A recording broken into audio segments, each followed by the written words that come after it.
మహర్షుల చరిత్రలకు స్వాగతం. ఇప్పటికే మనం చాలా మహర్షుల కోసం చెప్పుకున్నామండి. ఈరోజు కామందక మహర్షి కోసం మనం చెప్పుకుందామండి. ఈ కామందక మహర్షి గొప్ప తపస్సు చేసి ధర్మశాస్త్రాలన్నీ చదువుకున్నాడు అన్నమాట. వేద విద్యలు కూడా నేర్చుకున్నాడండి. ఆయనకి ధర్మతత్వజ్ఞుడు, నీతి శాస్త్రజ్ఞుడు అని మంచి పేర్లు ఉన్నాయండి. ఈ కామందక మహర్షికి అంగరిష్ఠుడు అనే రాజు శిష్యుడిగా జాయిన్ అయ్యాడండి, చేరుకున్నాడు అన్నమాట.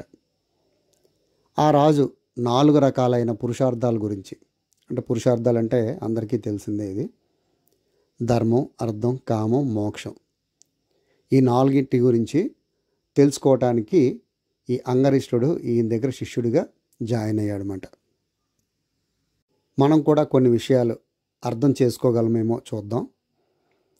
అదేవిధంగా మంచిగా నడుచుకోవాలి అంటే ఏమిటో అర్థం అవ్వాలి కదా. మనం పెద్దవాళ్ళం అయిపోతున్నాం, మనం చెయ్యాలి, ఇంకొంతమందికి చెప్పి చేయించాలి. ఏదైనా మనకి తెలిస్తేనే కదా చెప్పగలుగుతాం. అందుకే చదవటం, తెలుసుకోవటం, ఆచరించటం ఇవన్నీ చేయాలండి. ఒకసారి ఏం చేశాడంటే అంగరిష్ఠుడు, మహాత్మా కామమోహాలు కలిగిన రాజు పాపాలు చేస్తే దానికి విరుగుడు ఏమైనా ఉందా? ఏ మంచి పనులు చేస్తే చేసిన పాపాలు పోతాయి? తెలియకుండా చేసిన తప్పులకి ప్రాయశ్చిత్తం ఏంటి? ఇలా నాకు చాలా అనుమానాలు ఉన్నాయి, మీరే సమాధానం చెప్పాలి అని కామందక మహర్షిని అడుగుతాడండి. ఇవి అందరికీ తెలిసిందే. ఈ డౌట్లు ప్రతి ఒక్కరిలో కూడా ఉంటాయండి. ఈ సందేహాలు అనేవి తెలియకుండా చేసాం, దానికి ఏమైనా ప్రాయశ్చిత్తం ఉందా? ఏం చేస్తే సరిపోతుంది? ఏ గుడికి వెళ్తే సరిపోతుంది? ఏ దేవుని పూజిస్తే సరిపోతుంది? లేకుంటే మనం ఏమి దానాలు చేస్తే సరిపోతుంది? ఇలా అన్నీ ఆలోచిస్తూ ఉంటాం కదా. కాబట్టి ఇలాంటి ఏం జరిగాయి అనేది ఈ కథలో మనం తెలుసుకుందామండి. ఈ ప్రశ్నలకు బదులుగా కామంద మహర్షి ఈ విధంగా చెప్తున్నాడండి.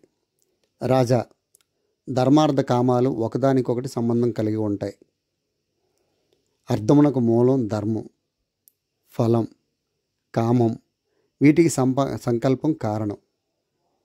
ఇక్కడ అర్థం అంటే ధనం అని, ధనాన్ని ధర్మంగా సంపాదించాలి అని, ధర్మకార్యాలు చేసినప్పుడు ఫలితాన్ని ఆశించకూడదని, సంపాదించిన ధనాన్ని ధర్మకార్యాలకే ఖర్చు పెట్టాలని చెప్పాడండి. కానీ ఈ రోజుల్లో మనం ఏ విధంగా సంపాదించాలని చాలామంది ఇదే ఉండదండి, తెలియదు. కొంతమంది ఉద్యోగాలు చేస్తారు, ధర్మంగా వచ్చింది అనుకుంటాం. అలా ప్రతి ఒక్కరు కూడా నేను ధర్మంగా సంపాదిస్తున్నాను అనే ఫీలింగ్ ఉంటారు, కానీ చాలా వరకు అధర్మంగా కూడా డబ్బులు వస్తూ ఉంటాయన్నమాట. ఇదే కాదండి, ఇంకా చాలా నీతులు చెప్పడం మొదలుపెట్టారన్నమాట ఆయన. రాజు అనేవాడు వేదాల్ని, బ్రాహ్మణుల్ని, ధర్మాన్ని పూజించాలి. క్షమ అంటే ఓర్పు కలిగి ఉండాలి. సత్యాన్ని ఆరాధించాలి. ఎప్పుడూ రాజ్యంలో శాంతిని నెలకొల్పాలి. గురువు చెప్పిన దాని మీద నమ్మకం ఉంచాలి. గురువు ఏం చెప్పినా వాదించకుండా వినాలి. రాజా, ఇదే కాదు, కామందక నీతి శాస్త్రం అంటే ఆయన రాసింది మాట, కామందక నీతి శాస్త్రం అనే గ్రంథంలో 36 ప్రకరణలతో 20 సర్గలతో ఈ విషయాలన్నీ రాసి ఉన్నాయి. ఆ గ్రంథాన్ని చదవడం వల్ల ఇంకా తెలుసుకునేందుకు వీలవుతుంది అని కామందక మహర్షి గారు చెప్పారన్నమాట. ఇంకా అదేవిధంగా మరికొన్ని రహస్యాలన్నీ చెప్తున్నారన్నమాట, ధర్మాలన్నీ కూడా. రాజు ఎప్పుడూ ప్రజల్ని సంతోషపెడుతూ ఉండాలి. రాజ్యం అంటే 7 అవయవాలు కలది. అవి ఏంటంటే స్వామి అంటే రాజు, మంత్రి, రాష్ట్రం, బలం, దుర్గం, మిత్రులు, కోశాగారం. అంటే ధనం దాచేది బ్యాంకు లాంటిదన్నమాట. ధనం ధర్మ మార్గంలో సంపాదించి మంచి పనులకి ఖర్చు చేయాలి. మంచి నడవడిక ఉన్నటువంటి రాజు వీటిని జాగ్రత్తగా చూసుకోవాలని చెప్పాడండి. రాజు పంచేంద్రియాలని వశంలో ఉంచుకొని వినయంగా ఉండాలి. ఇక్కడ పంచేంద్రియాలు ఏంటంటే శబ్ద, రూప, స్పర్శ, రస, గంధ అనేటువంటివి ఈ 5 ఇంద్రియాలే అంటే చేసే పనులు మాట. ఈ 5 ఇంద్రియాలు చేసే పనులు ఏంటంటే ఇవి నాశనానికి ఏ విధంగా సహాయపడతాయి? శాకాహారి అయిన జంతువు కూడా శబ్ద మాధుర్యం వల్ల నాశనం అయిపోతుంది. పర్వతమంతా ఉన్న ఏనుగు కూడా ఆడ ఏనుగు స్పర్శ వల్ల చెడిపోతుంది. దీపం యొక్క రూపాన్ని చూసి మిడత చచ్చిపోతుంది. గాలానికి కట్టిన మాంసపు ముక్కకి ఆశపడి చేప వలలో పడి చచ్చిపోతుంది. గంధం వాసన కోసం తుమ్మెదలు ఏనుగుల మీద వాలి వాటి చెవుల దెబ్బలతో నశించిపోతాయి. కాబట్టి ఏ ఒక్కటైనా ప్రమాదమే అయినప్పుడు ఇటువంటివి ఈ 5 కూడా మనిషికి అన్నీ కలిస్తే ఎంత ప్రమాదం ఆలోచించు అని చెప్పేసి ఈ కామంతక మహర్షి రాజుగారికి చెప్పారండి.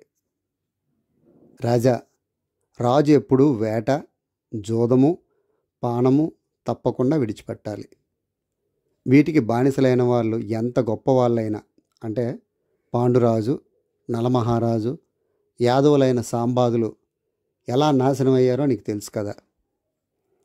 అదేవిధంగా కామము, క్రోధము, మోహము, మదము, మాత్సర్యము కలిగిన వాళ్ళు ఎంతమందో నాశనం అయిపోయారు.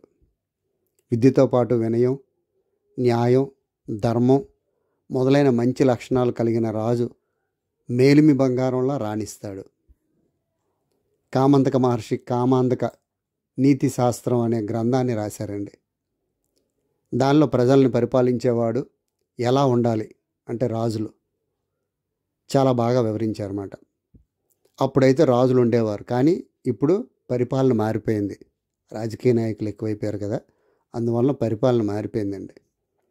ప్రజలను పరిపాలించేవాడు మహారాజు అయినా, ముఖ్యమంత్రి అయినా, ప్రధానమంత్రి అయినా, రాష్ట్రపతి అయినా పాలన అనేది ఒకే విధంగా ఉండాలండి.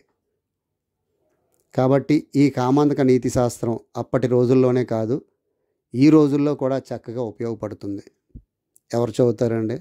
చదువుతారా? ఇప్పుడున్న రాజకీయ నాయకులు వాళ్ళకున్న అధికారాలు వేరు, వాళ్ళకున్న సర్దుబాట్లు వేరు, అన్నీ కూడా చాలా వేరు.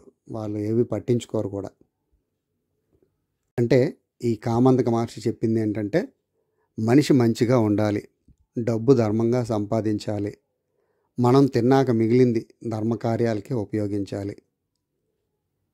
ప్రజాప్రతినిధి ప్రజల్ని పరిపాలించడానికి అతనికి ఉండాల్సిన గుణగణాలు ఏంటి, మంచి మనిషి తెలిసి తెలియక చేసే తప్పుల్ని ఎలా సరిదిద్దుకోవాలి అనే చాలా విషయాల గురించి ఈ గ్రంథంలో చెప్పారండి. కాబట్టి మీకు ఎక్కడైనా సరే ఆ గ్రంథం దొరికితే చదవండి.